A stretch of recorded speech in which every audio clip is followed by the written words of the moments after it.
You're listening to Releasing Trauma, a survivor's podcast.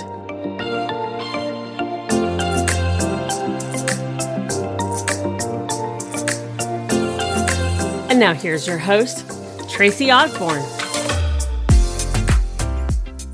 Hey, everybody. Welcome back to the show.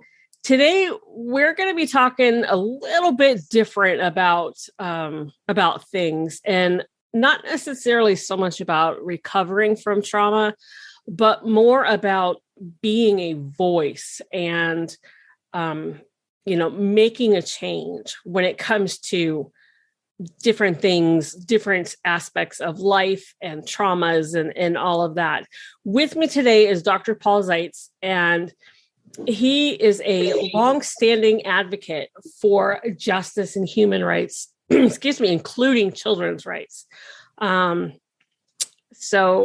He's going to share some of his insights. We're going to talk a little bit about his books, Waging Justice and Waging Optimism. So, Paul, welcome to the show. Thanks, Tracy. It's so great to be here with you. Well, I'm excited to have you.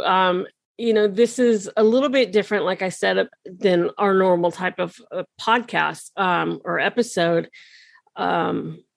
But it's just as important because until we really come together as a collective with our voices on various topics, we are never going to make a change. And so, what you're doing is just, kind of one of those stepping stones to being able to create change in our society and our world. So I'm excited to really kind of get into this. Let's start with, why don't you tell us a little bit about, what your mission is? Thanks, Tracy. Yeah, my mission is linked to my kind of a spiritual intention, which is to love all and serve all. One of my spiritual mentors, Sri Swakshitananda, came up with that, and my family and I, have kind of adopted that as our family mantra, and we're all kind of exploring how to live into that. And it applies to, myself, like all the parts of myself. And it applies to our family and to build the connective tissue and the network that we support each other. And then we have a view of the community, our country, and the world, and we are embracing our common humanity. And so, it's like a philosophy, and it's a way of being and a way of living. Okay, that makes sense. I like that. I like that definition very much. So, what is it that you're doing with like Waging Justice, Waging Optimism, and your new one that's going to be coming out, Waging Love? Yeah, so my journey, I went to medical school, and then I realized I didn't want to do clinical medicine, and I became really kind of interested in the health of the population. And then I really kind of explored like what is causing the inequities in terms of well-being that different populations experience. So economically, lower income people have worse health outcomes. And people of color have economically worse outcomes. So I kind of delved into that. My idea is that if we have a solution or a technology that can transform one's quality or length of life, then we need to kind of bring it to scale and make it available to all people as fast as possible.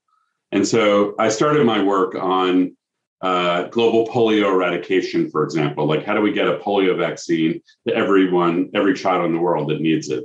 And then I started working on global HIV and AIDS, and I lived in Africa for many years during the worst stages of the pandemic there, where there were literally millions of people dying every year, and there was very little action happening about it. And at the same time, life-saving AIDS treatment was available in the United States, Europe, and Japan, for example, and it was not available in Africa. And so I realized through my journey that I am what I'm self-identifying as a justice entrepreneur. So I have this kind of idea of loving all, serving all, and how that would appear in reality. And then I look outside or look on the newspaper or look on the TV, and there's a complete dissonance between where we're at right now and what I see as possible. And so I then kind of have been developing for the last few decades an approach to waging justice, which includes a focus on building movements, like joining forces, like working together, and being bold and speaking truth and serving justice for all, like looking at it as a collective, linked to that loving all, serving all mantra that I mentioned earlier. And as I wrote my first book, Waging Justice, it's a memoir, and I did a kind of deep dive review of my first 5 decades of my life. And I realized, I was like, oh my God, I don't know how all that happened. I must have had something as a doctor, and as I felt like I had an opportunity and a responsibility to identify what I call SIPO, self-imposed persistent optimism. So I realized that I had self-imposed persistent optimism, or SIPO, in the face of the circumstances that I was encountering. I went to the darkest, worst kind of environments and saw kind of the tragedy of humanity, the dirty underbelly of human behavior and human society. And I witnessed it. And I was, in spite of that, I would say, we can solve this. We can overcome this. We can transcend that. We as humanity can do better. And so when I realized that I was kind of affected by this syndrome called SIPO, self-imposed persistent optimism, I felt like I should tell you, Tracy, and your listeners, it's highly contagious. There is no known cure. There's no known vaccine. So be forewarned that you may also become persistently optimistic if you choose. It's really a choice. It's a practice. And so I have to work every day to kind of generate myself as optimistic. And I have to understand the patterns in my mind that prevent me from being optimistic. If I'm confused, if I'm complacent, if I'm complicit, those are mind states that I've identified in myself that take me into hopelessness, despair, inaction. I just want to lay in bed and pull up the covers. And, I've spent a lot of time doing that. And then I realized that if I can generate myself as optimistic, then I'm more able to make commitments about what I want to stand for and what action I want to take. And then I can also be more courageous. I can be more brave. And then when I'm more committed and more clear about being fulfilling on my commitments and being courageous and brave in taking action to advance my commitments, then I'm waging justice. Okay. I like that. I try very hard to remain positively optimistic. I almost said pessimistic, but it's actually so much easier to be pessimistic. And that just kind of blows me away. That it's always so much easier to focus on the negativity in things in life than it is to focus on the positivity. And I think that's a big part of what is wrong with society, is that we're just inundated with negativity. Everywhere you look at the media, you look at the news, you look at social media, whatever, and it's just negative. And it feeds that pessimistic monster inside of us. So yeah, like you said, it's a choice to be optimistic, and you have to really work at it. Yeah, I turn off the TV and I turn off social media because I know that those are triggers that activate what I call the lizard brain, our reptilian brain within us. Reptilian brain, yeah. So the reptilian brain is the old brain, and it is actually default negative. It is actually default pessimistic because it's in survival mode. It's looking left and right and making sure I am safe. And I'm always suspicious and, kind of fearful. And it's part of our evolutionary survival in many ways. And now, as humans, we also have a forebrain, and we have a cognitive capacity to transcend that automatic default lizard brain, I call it. And we have to tame the lizard within. And we have to work at that, as you say. And it's part of healing from trauma, in my experience, because I'm a survivor of sexual violence at the hands of my father. When I was a very young boy, I lived with decades and decades of severe PTSD and all the manifestations of that. And I'm working on a global movement called the Brave Movement to end childhood sexual violence. And I'm triggered by everything all the time. So for me, I have to manage my triggers and tame my lizard brain and generate myself as optimistic and be my highest self. And I'm excited because we now know with brain science that the brain has what is called neuroplasticity. It's not static. It's not fixed, and it can be recreated by us. And so what we now know is that if you start patterning your brain with gratitude and optimism and the possibilities of what we can create together, then the brain actually clips away all those neural pathways that are keeping us trapped in negativity and hopelessness and the lizard being in control. So it's about transforming how I literally work on, identifying those old neural pathways, I call them, and getting rid of them, and giving my brain and my body and my soul space to live in this other zone. I absolutely love the concept of neuroplasticity.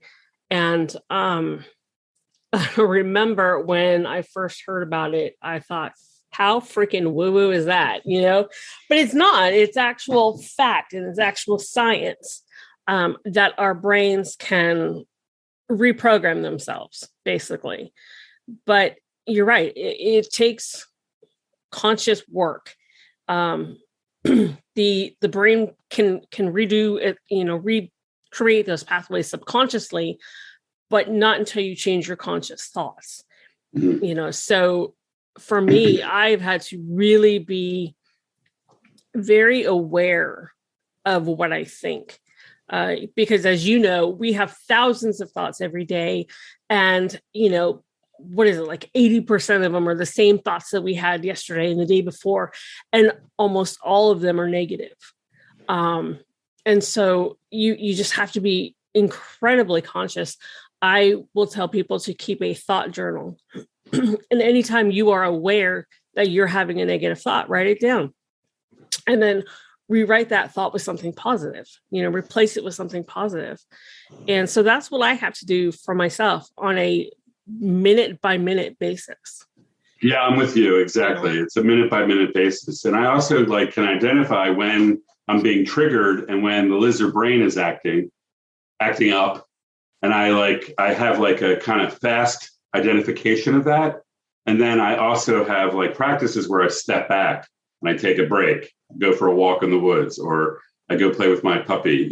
I try not to be interacting with other humans in particular when I know I'm triggered or when I know my lizard brain is has taken over. Because when it is in control, I don't even know what it's saying, and I have limited ability to stop it, So I think it's it's a practice. It's a lifelong practice, I think, that I know I'll be on forever. And what interestingly, as in terms of releasing trauma, I think it's really related to the theme of your program, because as you tame the lizard brain, now, when people experience trauma at any point in their life, in childhood or whenever, the lizard brain is kind of becomes the ruler, because you've been so traumatized. PTSD is like a lizard brain that is in control of the body and the mind and the heart and the soul. And so healing of trauma includes being aware of the lizard brain, taming the lizard brain. We need our lizard brain. I mean, I still have it. If there's some circumstance, I need to go into fight or flight or freeze mode, but I also want to have dominion over it. I want to choose when it is deployed. And so, and as part of healing from trauma, when you start gaining dominion over the lizard brain, or the inner dragon, I call it sometimes, then you have a lot of energy that is available to you that you can deploy for bringing forward the world that you would like to see in yourself and how you care for yourself or how you see yourself in your family and the community that you're in. And also, if you want to take on transforming the broader, systems of injustice that are, kind of built on the dragon brain, actually, then you join forces with other like-minded and like-hearted people, and we can and we will, transform. Absolutely. You mentioned about being conscious of your triggers and avoiding things that will create those triggers or set them off. And that includes people. I have had to cut people out of my life because they were toxic or they were stuck in a negative pattern, and everything that came out of their mouths was negative. And I just couldn't do it. I couldn't be around them because we have a tendency as people to compare ourselves. So when somebody's talking about, oh, I'm so broke, I've got to do this, I got to pay that. Oh, well, you know what? No, I'm broker because I've got this and this, or, my trauma is worse than your trauma. And it's like keeping up with the Joneses, but in a negative fashion.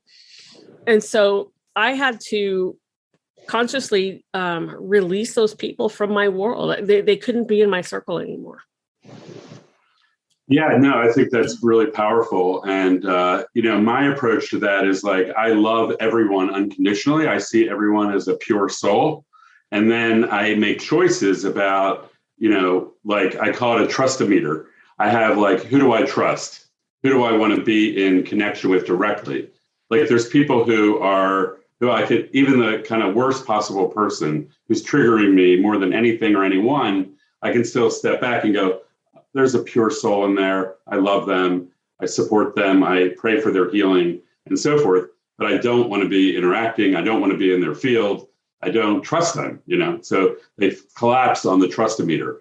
And then the trust-o-meter is good for me because it's alive. It's not static. So there might be someone who is toxic at one point in time. And then, at some point on my journey or their journey, a dynamic can evolve and someone can go up on the trust-o-meter as well. And I apply this, in my personal relationships in my family, with my friends, but it also really is really helpful. And I learned it first in my advocacy work because you're dealing with so many stakeholders and you're trying to figure out who to trust, who not to trust. And the comparing mind is really the inner dragon, right? It's like, am I safe? Are you good? Are you bad? That's all dragon mind kind of thinking. But there is a discernment for sure. And I do the same thing you do. I kind of clear my field. If someone's triggering me, if they're toxic to me, if they are kind of in a state where, they're undermining or blowing up positivity, I'm like, I support you, I love you, and let's connect at another time. Mm-hmm. Yeah, absolutely. I want to talk a little bit about your movement. So you have your next project coming up is Build a Movement 2022, which is about ending, like you said before, ending sexual violence against children. But it's also more than that. I have here, it's about dismantling the U.S. systemic racism and solving climate emergencies. So, tell us a little bit more about what that looks like and how we can get involved. Yeah, thanks for that question. So as we were discussing earlier in the kind of the premise of loving all and serving all, and then, all the way to waging justice and building movements, I have found it really exciting and fun to be part of building movements. And so I have this platform called Build a Movement 2022, and myself and others kind of work together. And I kind of embed myself in different networks and different coalitions and different stakeholder groups that are taking on the biggest, boldest, transformational kind of agendas. And so I wouldn't call them my movements. I would say I'm a node, or I'm a catalyst. I call myself like an enzyme. I'm a catalytic enzyme. I'm the ever ready bunny who's always optimistic. I'm the catalyst who's always generating possibilities, who's always saying, in the face of naysaying, in the face of opposition, in the face of negativity, and all that we talk about, like, and it's possible, and we can do it, and we can do it now. I bring kind of that fierce urgency of now energy into these movements. So the climate emergency, it is like out of control. We've crossed all the tipping points. We are in a kind of dangerous situation as the human species. Yep. The issue isn't about saving the planet. The planet is fine. The planet is going to be around with or without humans, in my view. And so all this kind of save the planet stuff is kind of missing the point. The point is that the human survivability on the planet is what is at stake here. And so we've gone from, human civilization evolved over hundreds of thousands of years at a level of CO2 that was much lower than what it is now. It was at 350 or under parts per million of CO2. And now it's over 415, climbing to 450 and so forth. That creates a condition on Earth that humans will not be able to survive. Mm-hmm. And this is not like some far off, long-term, this is like in the next 50 to 100 years, this could happen. Or it could even happen sooner if there was a cataclysmic event. Now, the reason why we don't know for sure is because humans were never around when there was this level of CO2 in the atmosphere before. So right now, the whole climate space is focusing on reducing CO2 emissions, which is extremely important. There also is a lot of work going on around preparing and adapting to the consequences of the climate emergency. I mean, your listeners have all seen it or experienced it directly. The fires, the floods, the storms, the kind of changing climate. Yeah. Everyone is feeling it now. Well, this is just the very, very beginning, the very, very early stages of climate disruption. We're on a path that disruption will become more and more intense. And it's because there's 1 trillion tons of CO2 that humans have already pumped up there. And 50% of that happened in the last 30 years in our lifetime. And so, we have a responsibility to take on the third pillar of climate transformation, which is what I call carbon removal. We have the technology, but we don't have the political will right now to deploy the solutions that are available now that need to be scaled globally. And it will likely be a multi-trillion-dollar industry. So it is it is an employment opportunity to remove massive amounts of carbon dioxide from the atmosphere. So we're advocating for adaptation, carbon removal, and mitigation, which is CO2 reduction. So ARM, A-R-M, adaptation, removal, mitigation. So it's possible we're not on track right now. Then, in thinking about how do we get to that kind of transformation, I've been really I'm a patriot. I love the idea of America. I grew up in Philadelphia.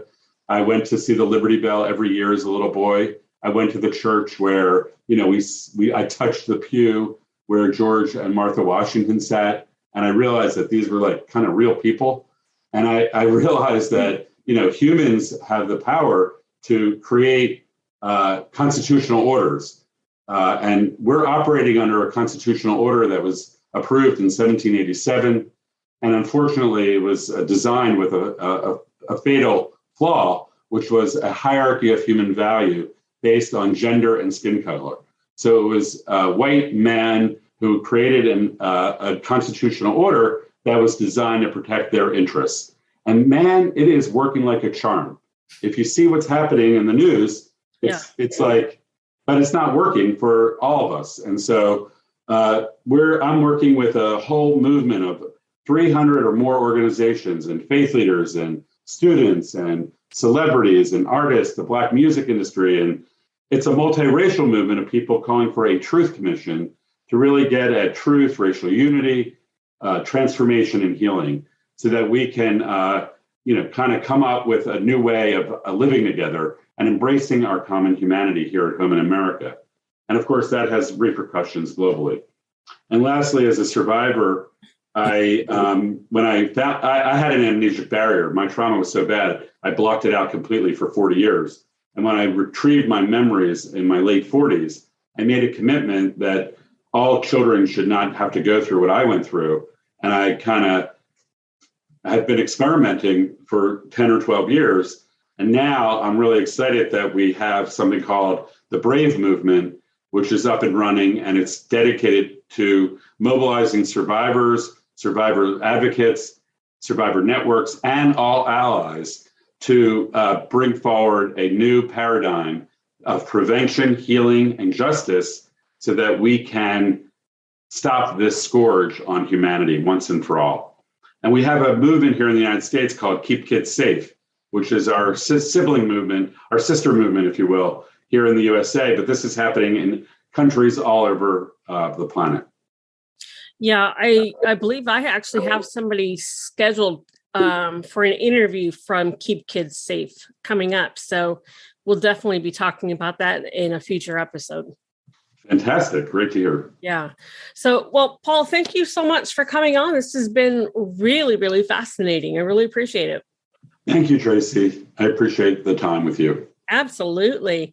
Listeners, you know the drill. I will have all of Paul's information down in the show notes. Head over to releasingtraumapodcast.com and pull up his episode, and all his contact information, links to his books. Everything will be there nice and neat for you.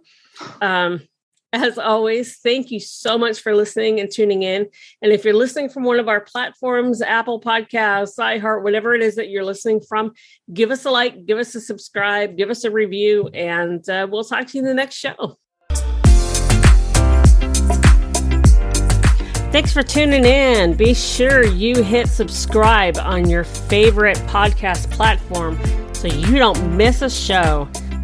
Be sure to check us out on our new socials on Facebook, Twitter, and Instagram.